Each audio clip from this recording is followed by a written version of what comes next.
Hello दोस्तों, नमस्कार। आप सभी का स्वागत है आपके अपने YouTube channel study with DSLG में 18 जून हाइलाइट्स खबरों के अंतर्गत डिस्कस करेंगे 69,000 शिक्षक भर्ती से जुड़ी हुई महत्वपूर्ण अपडेट में आंसर के प्रकरण से जुड़ी हुई बड़ी खबर, लिस्ट रिविजिट और 17 की कोर्ट सुनवाई से जुड़ी हुई महत्वपूर्ण अपडेट।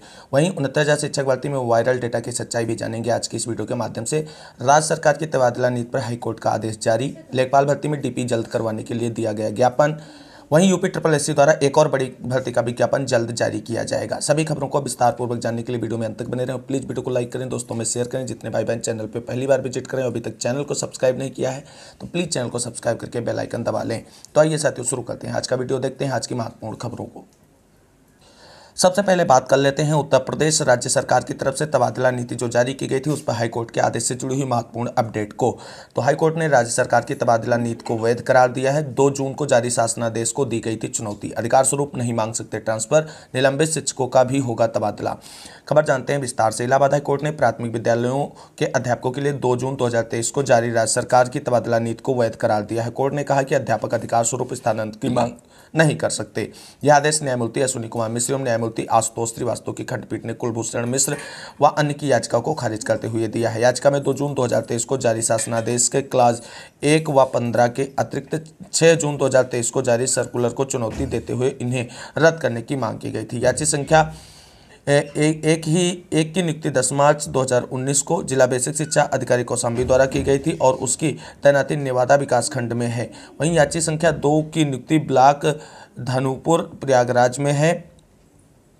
अध्यापकों ने शासनादेश के उस प्रावधान को चुनौती देते हुए रद्द करने की मांग की थी जिसमें यह शर्त है कि सामान्य स्थिति में पुरुषों के लिए 5 वर्ष एवं महिलाओं के लिए 2 वर्ष के सेवा के बाद स्थानांतरण पर विचार किया जाएगा। कहा गया कि ट्रांसफर पॉलिसी में 5 वर्ष की सेवा की अनिवार्यता रद्द की जाए। साथ ही याचियों का स्थानांतरण यूपी बेसिक शिक्षा अध्यापक सेवा नियमावली 1981 के नियम 21 के अनुरूप बनाए गए प्रावधानों के तहत किया जाए। तो कुल मिलाकर के हाईकोर्ट ने याचिका जो थी उनको निरस्त करते हुए राज्य सरकार की जो तबादला नीति थी उसे पूरी तरीके से वैध करार दिया गया है और जो प्रावधान राज्य सरकार की तबादला नीति में किए गए थे उसी के अनुरूप उत्तर प्रदेश में आपको बता दें प्राथमिक विद्यालयों में शिक्षकों की तबादला नीति लागू होगी। तो ये थी महत्वपूर्ण अपडेट जिसको कहीं ना कहीं हाईकोर्ट से भी हरी झंडी मिल गई है राज्य सरकार की तबादला नीति को। अब मूव करते हैं अगली प्रमुख खबर की तरफ। स्थानांतरण से जुड़ी हुई एक और बड़ी अपडेट निकल कर सामने आ रही है। पदोन्नति स्थानांतरण को लेकर शैक्षणिक कर्मचारियों में आक्रोश। बेसिक व माध्यमिक शिक्षा विभाग के कर्मचारी काफी दिनों से पदोन्नति और स्थानांतरण के लिए इंतजार कर रहे हैं। इस मामले में कई बार विभागीय अधिकारियों से मिले हैं लेकिन कार्रवाई नहीं हुई। ऐसे में अब उन्होंने 22 जून को महानिदेशक कार्यालय पर धरना प्रदर्शन करने का निर्णय लिया है। UP educational ministerial officer association के प्रदेश अध्यक्ष विवेक यादव ने कहा कि निदेशालय की ओर से किए गए अनियमित स्थानांतरण आदेशों को संशोधित करने, चिकित्सा प्रतिपूर्ति के लिए धन आवंटित करने, कई लंबित प्रकरणों का निस्तार करने का अनुरोध अपर शिक्षा निदेशक बेसिक से किया गया था। महानिदेशक के स्कूल शिक्षा से मिलकर कई बार पदोन्नति व अन्य लंबित प्रकरणों का आदेश जारी करने का अनुरोध किया गया। उनकी ओर से अपर शिक्षा निदेशक को निर्देश देने के बाद भी प्रकरण का निस्तारण नहीं किया गया है। अब आप सभी को बता दें 22 जून को महानिदेशक कार्यालय पर धरना प्रदर्शन का कार्यक्रम रखा गया है बेसिक व माध्यमिक शिक्षा विभाग के कर्मचारियों के द्वारा। मूव करते हैं अगली प्रमुख खबर की तरफ। अगली प्रमुख खबर के अंतर्गत डिस्कस करते हैं माध्यमिक शिक्षा निदेशालय पर 20 से धरना देंगे तदर्थ शिक्षक। 1 साल से वेतन का इंतजार करें माध्यमिक विद्यालय में तैनात तदर्थ शिक्षक 20 जून से माध्यमिक शिक्षा निदेशालय पार्क रोड लखनऊ में डेरा डालेंगे। वह तब तक यहां शांतिपूर्ण धरना देंगे जब तक उनका वेतन जारी नहीं हो जाता। तदर्थ माध्यमिक शिक्षा संघर्ष समिति के प्रदेश संयोजक राजमणि सिंह ने बताया कि शासकीय सहायता प्राप्त माध्यमिक विद्यालयों में मौलिक पदों के सापेक्ष खाली पदों पर नियुक्त तदर्थ शिक्षकों का वेतन लगभग 1 साल से रोक दिया गया है। वहीं कुछ जिलों में न्यायालय के निर्देश के बाद वर्ष 2000 के बाद तैनात तदर्थ शिक्षकों को वेतन दिया जा रहा है किंतु अन्य सैकड़ों शिक्षक अभी भी परेशान और भटक रहे हैं। इस मामले में शिक्षक दर्जनों बार विभागीय अधिकारियों, नेताओं व मंत्रियों से मुलाकात कर चुके हैं, कहीं से भी उनकी समस्या का समाधान नहीं हुआ है। 20 जून सुबह 10 बजे से वेतन जारी होने तक हम निदेशालय पर शांतिपूर्ण प्रदर्शन करेंगे। तो कुल मिलाकर के तदर्थ शिक्षकों की तरफ से भी बड़ा फैसला लिया गया है। अपने वेतनमान को लेकर के 20 तारीख से धरना प्रदर्शन माध्यमिक शिक्षा निदेशालय पर किया जाएगा। मूव करते हैं अगली प्रमुख खबर की तरफ। बात कर लेते हैं UPSSC की तरफ से एक और बड़ी भर्ती के विज्ञापन से जुड़ी हुई बड़ी अपडेट के बारे में। तो साथियों, जैसा कि आप सभी लोग जानते हैं उत्तर प्रदेश में UPSSC की तरफ से पहली बार आयोजित होने वाली कृषि प्राविधिक सहायक भर्ती को लेकर के विज्ञापन का इंतजार युवाओं को काफी लंबे समय से है, लेकिन अब UPSSC की तरफ से बड़ी अपडेट निकलकर सामने आ रही है कि इसी सप्ताह कृषि प्राविधिक सहायक भर्ती का खुलेगा रास्ता। डाटा मिलते ही जारी किया जाएगा नई भर्ती का विज्ञापन। कृषि प्राविधिक सहायक के 3466 पदों पर प्रस्तावित भर्ती का रास्ता इसी हफ्ते खुल जाएगा। उत्तर प्रदेश लोक सेवा आयोग यानी UPPSC यूपीपीएससी की ओर से कृषि प्राविधिक सहायक भर्ती 2013 में शामिल होने के बाद ओवर एज हो चुके 906 अभ्यर्थियों का डाटा तैयार किया जा चुका है और इस हफ्ते यह डाटा उत्तर प्रदेश अधीनस्थ सेवा चयन आयोग यानी यूपीपीएससी को भेज दिया जाएगा। और इस बार आप सभी को बता दें, कृषि प्राविधिक सहायक की परीक्षा का आयोजन यूपीपीएससी की तरफ से ही कराया जाना है। यूपीपीएससी कृषि प्राविधिक सहायक के 3466 पदों पर भर्ती के लिए विज्ञापन तैयार कर चुका है, लेकिन यूपीपीएससी से 906 अभ्यर्थियों का डाटा प्राप्त न होने के कारण विज्ञापन जारी नहीं कर पा रहा है। दरअसल कृषि प्राविधिक सहायक भर्ती 2013 में त्रिस्तरीय आरक्षण का विवाद कोर्ट में गया था। हाईकोर्ट ने निरस्त कर दी थी, लेकिन सुप्रीम कोर्ट ने हाईकोर्ट के आदेश पर रोक लगाते हुए भर्ती को हरी झंडी दे दी थी। साथ ही भर्ती में शामिल हुए 906 अभ्यर्थियों को बाहर कर दिया था। ये अभ्यर्थी 2013 की भर्ती के बाद ओवर एज हो गए थे, सो उन्होंने आयु सीमा में छूट देने या अगली भर्ती में शामिल किए जाने की मांग की थी। सुप्रीम कोर्ट ने सितंबर 2019 में आदेश दिया कि 906 अभ्यर्थियों को कृषि प्राविधिक सहायक की अगली भर्ती में शामिल किया जाएगा। पहले यह भर्ती यूपीपीएससी की तरफ से कराई जाती थी, लेकिन अब इस भर्ती की जिम्मेदारी यूपीपीएससी के पास दे दी गई है। यूपीपीएससी के पास वर्ष 2013 का डाटा उपलब्ध है, जिनमें से 906 अभ्यर्थियों का डाटा यूपीपीएससी को चाहिए। डाटा प्राप्त होने के बाद यूपीपीएससी भर्ती का विज्ञापन जारी करेगा और एनआईसी के माध्यम से ओवर एज हो चुके 906 अभ्यर्थियों के लिए आवेदन अलग से लिए जाएंगे। वहीं डाटा शीघ्र भेजने की बात को लेकर के 8 जून को अभ्यर्थियों ने यूपीपीएससी पे धरना प्रदर्शन किया था। उन्हें आश्वासन दिया गया था कि 10 दिनों में डाटा यूपीपीएससी को भेज दिया जाएगा। आयोग के मीडिया प्रभारी विनोद गौड़ ने बताया कि अभ्यर्थियों का डाटा तैयार कर लिया गया है, इसका अंतिम परीक्षण हो रहा है और 1 सप्ताह के भीतर डाटा यूपीपीएससी को भेज दिया जाएगा। तो उम्मीद करते हैं उत्तर प्रदेश में एजीटीए भर्ती विज्ञापन का इंतजार कर रहे युवाओं के लिए यह सप्ताह सुखद हो सकता है और यूपीपीएससी की तरफ से इस पर बड़ा फैसला लेते हुए पीटी 2022 के आधार पर भर्ती का विज्ञापन जारी किया जा सकता है। मूव करते हैं अगली प्रमुख खबर की तरफ, जो है लेखपाल भर्ती में डीबी से जुड़ी हुई महत्वपूर्ण अपडेट। साथियों, जैसा कि आप सभी लोग जानते हैं, उत्तर प्रदेश में लेखपाल भर्ती परीक्षा का आयोजन किया गया था। उसका रिजल्ट भी अनाउंस किया जा चुका है, लेकिन उसके आगे की कार्रवाई अभी तक यूपीपीएससी के द्वारा इस पर आगे नहीं बढ़ाई गई। हालांकि कुछ यूपीपीएससी की तरफ से परीक्षाएं लगी हुई, इसी को लेकर के लेखपाल भर्ती की डीबी को लेकर के डिले हो रहा है। लेकिन इस बीच आप सभी को बता दें, अभ्यर्थियों की तरफ से लगातार प्रयास जारी है लेखपाल भर्ती डीबी को जल्द कराने के लिए। इसी क्रम में कल अभ्यर्थियों की तरफ से यूपीपीएससी सचिव को ज्ञापन दिया गया और जल्द ही डीबी आयोजित कराए जाने की प्रार्थना की गई है। और उसके बाद आप सबको बता दें, उत्तर प्रदेश लोक सेवा आयोग की तरफ से बड़ा लेटर जारी हो गया है। इसमें आप सभी लोग देख सकते हैं, सेवा में माननीय आयुक्त एवं सचिव महोदय और राजस्व परिषद उत्तर प्रदेश लखनऊ। विषय है 3 वर्षों से लेखपाल संवर्ग की समस्याओं के प्रति उपेक्षा के क्रम में अंतरमंडलीय स्थानांतरण तक भी न करने के कारण ध्यानाकर्षण हेतु तहसील समाधान दिवस 17/6/2023 का अवसर पर माननीय मुख्य सचिव महोदय के नाम एक ज्ञापन रखा गया है। तो ज्ञापन आप सभी को बता दें, लेखपाल भर्ती जो 8085 पदों के लिए परीक्षा आयोजित की गई थी, उसकी डीबी कराने से ही जुड़ी हुई है, क्योंकि उत्तर प्रदेश लेखपाल संघ जो है वो कह रहा है लगातार लेखपालों की कमी बनी हुई है। ऐसे में जो नई भर्तियां हो रही हैं उनको लेकर के आप सभी लोग देख सकते हैं, पूरी डिटेल ना पढ़ के आज दिनांक 11/6/2023 को उत्तर प्रदेश लेखपाल संघ की सर्वोच्च समिति की बैठक में निर्णय लिया गया है कि शासन एवं परिषद का ध्यान आकर्षित करने है 17/6/2023 को तहसील समाधान दिवस के अवसर पर समस्त तहसीलों में लेखपाल उपस्थित होकर माननीय मुख्य सचिव महोदय को संबोधित एक ज्ञापन तहसील दिवस की अध्यक्षता कर रहे अधिकारियों उप जिला अधिकारी को देंगे। महोदय से निवेदन है कि सैकड़ों किलोमीटर दूर नौकरी कर रहे अल्प वेतनभोगी लेखपालों की पारिवारिक समस्याओं पर सहानुभूतिपूर्वक विचार करते हुए अंतरमंडलीय स्थानांतरण की प्रक्रिया शुरू करवाने की कृपा करें और इसके साथ ही लेखपाल भर्ती में उत्तीर्ण हुए 27,500 अभ्यर्थियों के अभिलेख सत्यापन की प्रक्रिया पर शीघ्र पूरा कर 8,085 लेखपालों की नियुक्ति पूरी करने की कृपा करें। महोदय, उत्तर प्रदेश लेखपाल संघ सदैव आपका आभारी रहेगा। तो कुल मिलाकर के अभ्यर्थी और उत्तर प्रदेश लेखपाल संघ की तरफ से ये ज्ञापन कार्यक्रम संपन्न किया गया है, जिसमें 8,085 जो पदों पर लेखपाल भर्ती गतिमान अवस्था में है उसके जल्द डीबी कराने के लिए ये ज्ञापन कार्य सौंपा गया है। तो कुल मिलाकर के उम्मीद करते हैं कि वीडियो और एग्जाम भर्ती परीक्षा के बाद यूपीपीएससी की तरफ से लेखपाल भर्ती के लिए डीबी का कार्यक्रम जारी किया जाएगा। मूव करते हैं अगली प्रमुख खबर की तरफ, जो 69,000 शिक्षक भर्ती से जुड़ी हुई है, जिसके अंतर्गत जानेंगे आज की महत्वपूर्ण अपडेट। आप सभी लोग वीडियो में अंत तक बने रहें। तो देख लेते हैं 69,000 शिक्षक भर्ती से जुड़ी हुई महत्वपूर्ण अपडेट। 69,000 शिक्षक भर्ती में शामिल साथियों, मैं एडवोकेट विनय पांडे इलाहाबाद। जैसा कि मैंने सबको बताया कि जो है अभी छुट्टियों का जो है आप लोग आनंद लीजिए। गर्मी की छुट्टियां चल रही हैं, कोर्ट भी बंद चल रही है। हाई कोर्ट की कुछ अवकाशकालीन पीठें जो है अर्जेंसी मैटर और ज़्यादातर क्रिमिनल मैटर के लिए जो है सुनवाई कर रही हैं और रेगुलर बेंच अभी नहीं बैठ रही है। 1 जुलाई के बाद जो है रेगुलर बेंच बैठेगी। इस बीच हम आपको बार बार बताना चाहते हैं कि जो है अभी तमाम यूट्यूब वगैरह पे जो भी जो है चीज़ें खबरें प्रसारित हो रही हैं वो सब आप बिल्कुल भी ऑथेंटिक ना माने। मैं बार बार कह रहा हूँ कि 17 जुलाई के पहले कोई भी अगर कोई आंकड़ा देता है तो निश्चित रूप से वो गलत है। अभी कोई भी आंकड़ा नहीं है, कोई भी आंकड़ा जो है नहीं है। और अभी सरकार रिविजिट भी, जहाँ तक मुझे पता है, अभी कुछ दिन पहले जब मैंने तमाम अधिकारियों से मुलाकात की थी तो ये पता चला था कि रिविजिट अभी नहीं हुई है। देखो, सरकार के ये बाएं हाथ का खेल है, एक हफ्ते में भी रिविजिट हो सकता है। वो सिर्फ और सिर्फ इस मामले को खींच रही है। सब चीजें सॉफ्टवेयर सिस्टम है, अगर आदमी चाहे सॉफ्टवेयर से एक दिन में जो है वो हो जाता है। कंप्यूटर किसी चीज की गणना करने में क्या 3 महीने 4 महीने लगाता है, आपको पता है। इसलिए सरकार भी निश्चिंत है। जिस दिन कोर्ट ने जो है शक्ति दिखाई, देखिएगा जो है वो कैसे करके लाते हैं। फिलहाल तो 17 जुलाई के पहले वो एक तरह उम्मीद है कि जो है वो लाएंगे। जस्टिस राजन राय यदि रहेंगे, सुनवाई करेंगे, तो निश्चित रूप से इनको भागने का मौका नहीं मिलेगा। बहुत जल्दी डीबी से ही ये केस डिसाइड हो जाएगा। और चूंकि जस्टिस राजन राय जो है सारा सरकार का सब कुछ जान रहे हैं, सरकार नहीं करना चाहती है, तो अंतरिम आदेश पे एक एक चरण बढ़ेंगे और भर्ती को कंप्लीट कराना चाहेंगे कहीं ना कहीं, और इसके बाद वो फाइनल आदेश देंगे, ऐसा मुझे लगता है पिछली सुनवाइयों को देखने के बाद।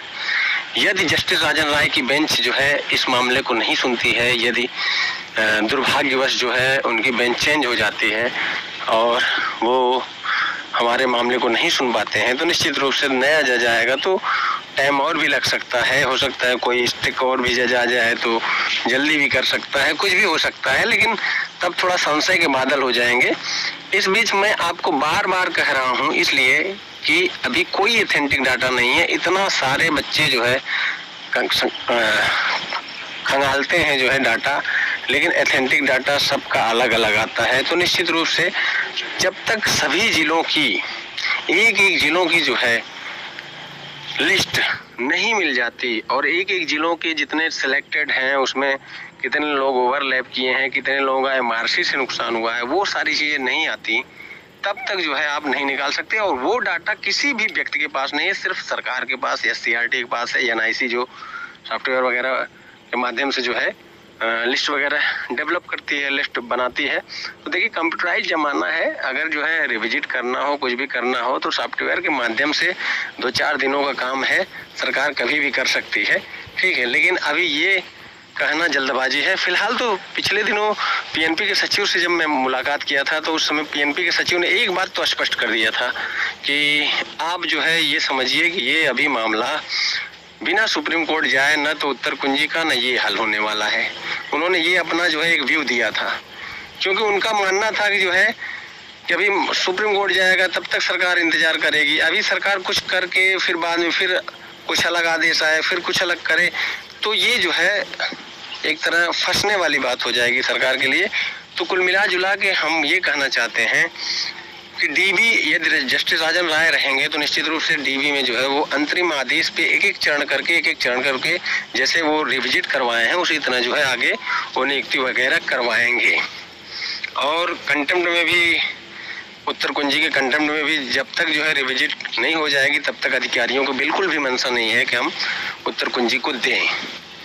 हाँ, ये अलग बात है कि हाई कोर्ट जो है यदि सख्त हो गया कंटेम्प्ट केस में और वहाँ पे ये अगर बातें सीनियर एडवोकेट के द्वारा रखी गई कि ऐसी ऐसी बातें हैं कि मतलब जब 66-48 तक जो जनरल OBC के सिलेक्टेड बच्चे हैं और SC के जो भी कट ऑफ है, तो वहाँ तक के लोगों को यदि नहीं हटाया जाएगा तो वहाँ तक के लोगों को जो 1 नंबर पा के वहाँ की कट ऑफ क्रॉस हो रहे हैं उनको लेने में क्या समस्या है। ये सारी चीज़ें कोर्ट को अगर समझ में आएंगी तो निश्चित रूप से कोर्ट भी जो है उस पर आदेश करवाएगा या फिर सचिव को जेल भेजने लगेगा, तो निश्चित रूप से कुछ न कुछ होगा।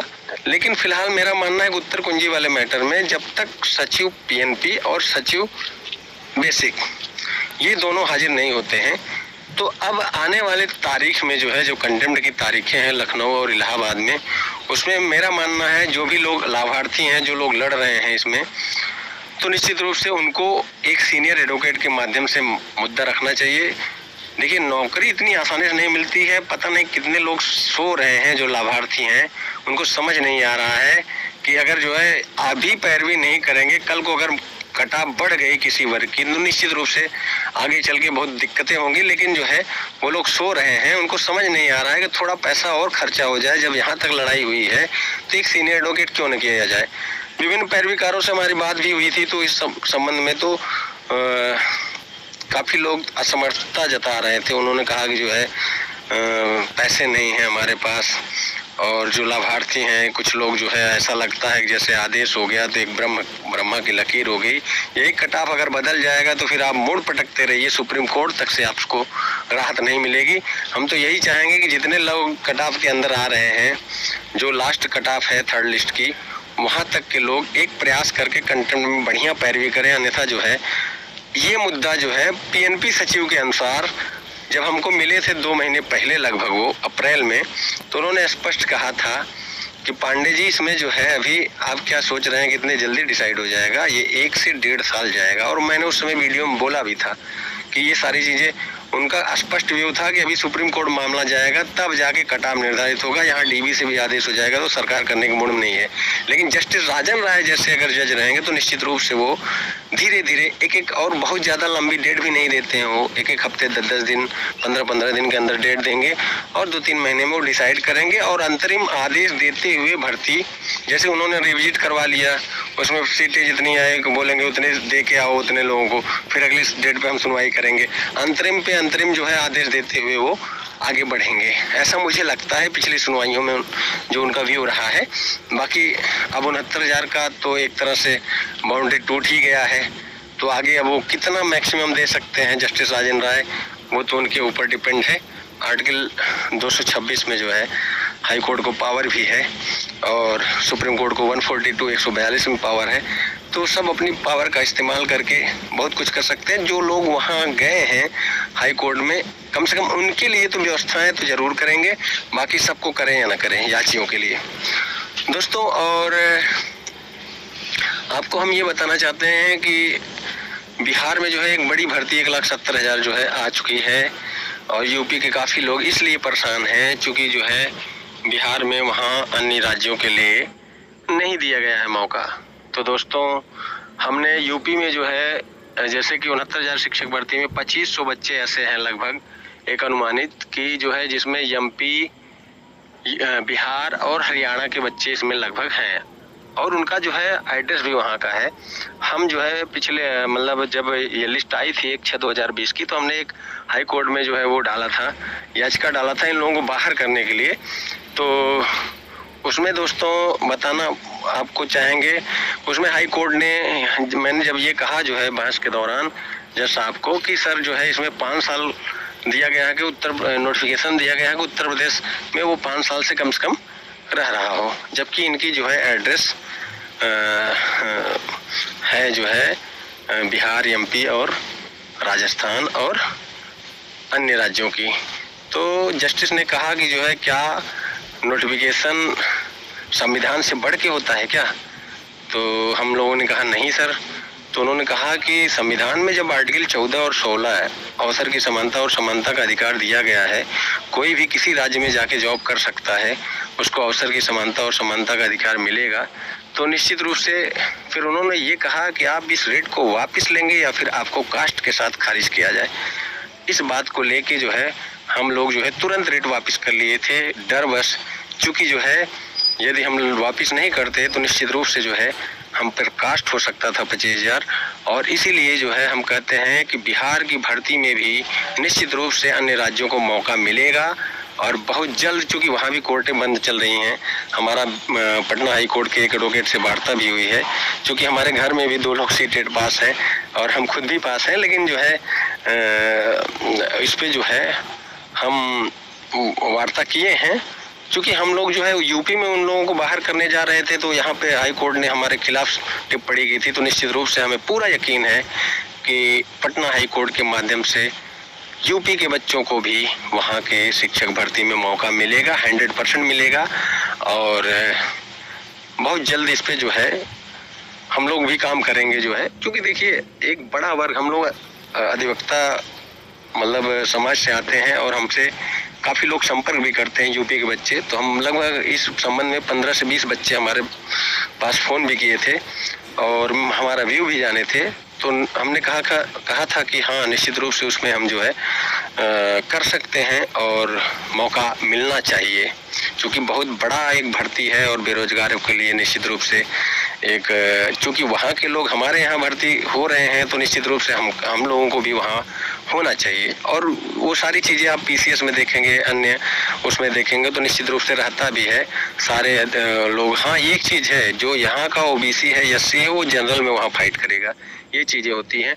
जबकि जो है जनरल में वहाँ फाइट करना पड़ता है, लेकिन मौका मिलेगा 100%। दोस्तों, आगे जो सूचना होगी हम आपको देते रहेंगे। 69,000 शिक्षक भर्ती के संबंध में आपको ये बताना चाहता हूँ कि 17 जुलाई के पहले कुछ भी नहीं होने वाला है। जो कुछ कोई भी यूट्यूब के माध्यम से कोई सूचना दे रहा है वो सब बकवास और फर्जी हैं। हम बार बार कह रहे हैं, कोई भी चीज कोई अधिकारी मतलब अभी तक इस संबंध में कुछ भी नहीं किया है। उसको करना होगा तो 10-5 दिन में कर लेगा वो। उसके लिए सॉफ्टवेयर के माध्यम से वो सारी चीज़ें बहुत जल्दी हो जाती हैं। ठीक है, कितने जल्दी, देखिए 5 जनवरी को जो है 6800 की लिस्ट आ गई थी, और जबकि 5-7 दिन लगातार जो है ज़्यादा काम किया गया था जो है SCRT में जो है और NIC में, और जो है वो लिस्ट आ गई थी। तो जैसे इसमें रिविजिट करने की बात आएगी तो निश्चित रूप से सरकार चाहे तो 3-4 दिन में जो है सब कर लेगी। तो इसलिए आप लोग टेंशन न लीजिए। 17 जुलाई के पहले पूरी आशा है कि जो है सरकार, लेकिन मुझे लगता है सरकार देखना चाहेगी कि राजन राय ही आते हैं या फिर अलग कोई आ जाता है। यदि राजन राय आएंगे तो निश्चित रूप से सरकार, चूंकि जो है पिछली डेट पर 7 दिन में इंस्ट्रक्शन नहीं देने पर उन्होंने 1 घंटे का सिर्फ मौका दिया था, तो वो जो है निश्चित रूप से 17 जुलाई के पहले करके आएंगे। और यदि दूसरा जज आया तो निश्चित रूप से हो सकता है थोड़ा शिथिल भी पड़ सकते हैं, कुछ कहा नहीं जा सकता, लेकिन पिछले ऑर्डर में जो कुछ है हो सकता है करके भी आए। आगे जो सूचना होगी हम देते रहेंगे। धन्यवाद दोस्तों।